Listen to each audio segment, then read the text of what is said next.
Hello দর্শক বিন্দুরা, বিকেলে চলে আসলাম মাঠে কাঁকরোল খেতে স্প্রে করতে। তো বিকেলে স্প্রে করছি আমি পিন পোকার তেল।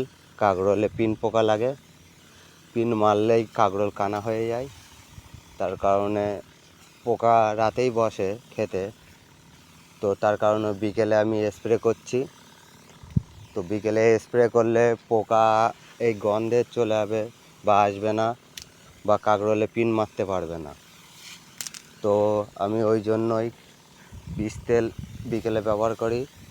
আর আপনারাও বিকেলে যারা কাঁকরোল চাষ করছেন বা করবেন বলে ভাবনা চিন্তা করছেন, তো তারা ট্রাই করবেন বিকেলে স্প্রে করার জন্য।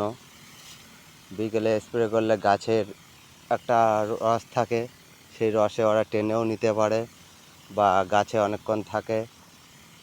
তো কাঁকরোল চাষ করতে গেলে আপনাদেরকে মাটিতে অন্তত রস রাখতে হবে।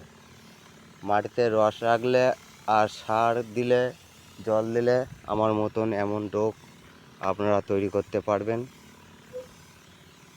বা ডোক তৈরি করতে পারলেই তো কুঁড়ি আসবে, আর কুঁড়ি আসা মানেই ফলন। তো দেখতে পাচ্ছেন গাছের ডোক কত সুন্দর। আর ভিটামিন আপনারা সকালে স্প্রে করবেন, ভিটামিনটা গাছে টানবে, তো ওই জন্য আর ভিটামিন সকালেই স্প্রে করতে হয়।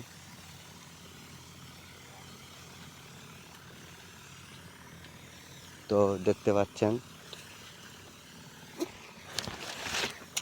কাঁকরোল চাষে যেমন জল তেমন সার দিতে পারলেই আপনি আমার মতন এরকম ডোগ তৈরি করতে পারবেন বা ফল তৈরি করতে পারবেন।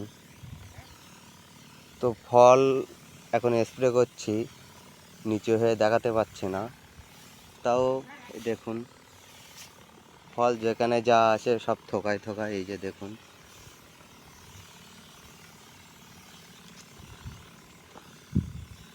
তো আর যদি নাই বুঝতে পারেন তাহলে কমেন্ট করবেন, কমেন্টের মাধ্যমে বলে দেবো। তো দেখতে পাচ্ছেন কত সুন্দর ডোক।